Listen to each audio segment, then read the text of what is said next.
warahmatullahi wabarakatuh. Kami dari kelompok 3 Psikologi Perkembangan Anak Usia Dini, kami akan memaparkan video edukasi tentang speech delay atau keterlambatan bicara pada anak usia dini. Anggota kami beranggotakan 6 orang. Saya Rinda Nurlina dengan NIM 25070009. Saya Gestia Nurseha Kartadinata dengan NIM 25070043. Saya Dini Yuniarti dengan NIM 25070001. Saya Insania Karimah dengan NIM 25070045. Saya Nasrullah Manaura dengan NIM 25070018. Saya Lisma Nurfadilah dengan NIM 25070005. Halo ayah bunda serta rekan pendidik dimanapun kalian berada. Pada video ini kita akan membahas topik penting, yaitu speech delay atau keterlambatan bicara pada anak usia dini. Banyak orang tua yang menganggap hal ini adalah hal yang wajar, tetapi speech delay atau keterlambatan bicara jika tidak ditanganinya sejak dini, maka akan terhambat kepada sosial emosional anak. Melalui video ini kami harap ayah dan bunda lebih mengetahui apa itu speech delay, apa penyebabnya, apa ciri-cirinya, serta cara kita mendampingi anak dengan tepat. Mari kita mulai.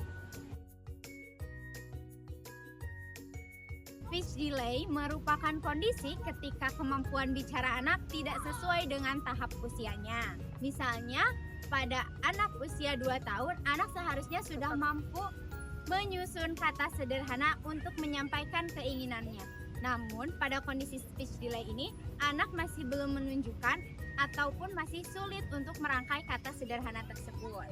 Meskipun demikian, terdapat batas perkembangan yang harus diperhatikan oleh orang tua dan pendidik. Speech delay bukan berarti anak tidak cerdas, melainkan anak hanya membutuhkan stimulasi dan dukungan lebih dari orang tua dan gurunya. Faktor-faktor yang menyebabkan anak mengalami speech delay. Yang pertama adalah kurangnya stimulasi komunikasi dengan orang tua. Anak jarang diajak untuk berbicara, untuk bercerita, sehingga pengetahuan kosakata untuk anak itu semakin berkurang.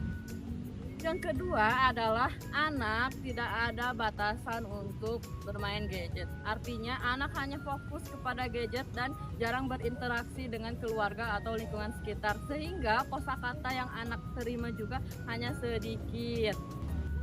Yang ketiga, anak jarang diajak bicara, terutama oleh orang tua, teman sebaya atau keluarga yang lainnya, sehingga anak hanya sedikit tahu kosakata yang bisa dia terima.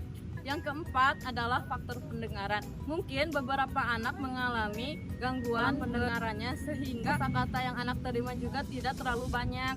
Yang terakhir ada faktor keterlambatan perkembangan dan juga lingkungan. Artinya ada beberapa anak yang mengalami keterlambatan dalam perkembangan dan di lingkungan yang sedikit sekali untuk berkomunikasi, sehingga anak hanya menangkap sedikit sekali kosakata yang bisa dia terima.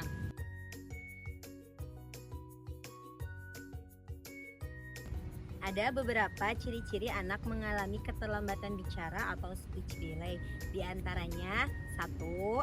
Anak jarang berbicara atau mengucapkan kata-kata. Yang kedua, anak sulit meniru suara atau menirukan kata-kata. Yang ketiga, anak lebih sering menggunakan bahasa nonverbal daripada bahasa verbal. Seperti anak lebih sering menunjuk, anak lebih sering mengangguk, dan anak lebih sering menggelengkan kepala daripada mengucapkan kata tidak atau iya. Yang keempat, anak jarang merespon saat diajak mengobrol atau diajak komunikasi 2 arah. Dan yang kelima, anak mengalami emosi yang meledak-ledak karena anak tidak bisa mengungkapkan apa yang diinginkannya dan apa yang tidak diinginkannya. Jika anak mengalami ciri-ciri tersebut secara konsisten, perlunya ditindaklanjuti observasi bersama para ahli.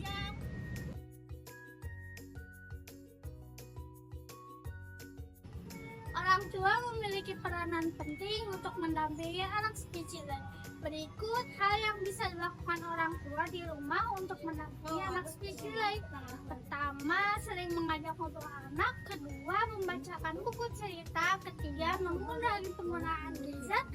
Keempat, mencontohkan kosakata yang jelas. Dan kelima, bersabar dan tidak memaksa anak. Hal yang terpenting adalah anak merasa disayangi dan didukung tanpa dibandingkan dengan anak orang lain.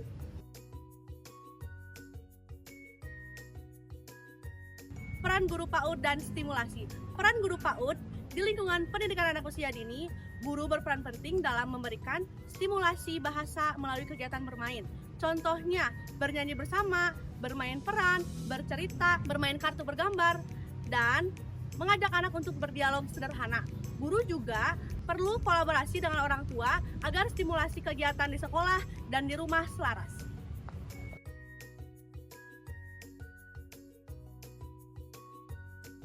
Sebagai penutup, marilah kita pahami bahwa speech delay bukanlah akhir dari segalanya. Dengan deteksi dini, stimulasi yang tepat, serta kerjasama antara orang tua, guru, dan tenaga profesional membantu anak bertumbuh dan berkembang secara optimal dan maksimal.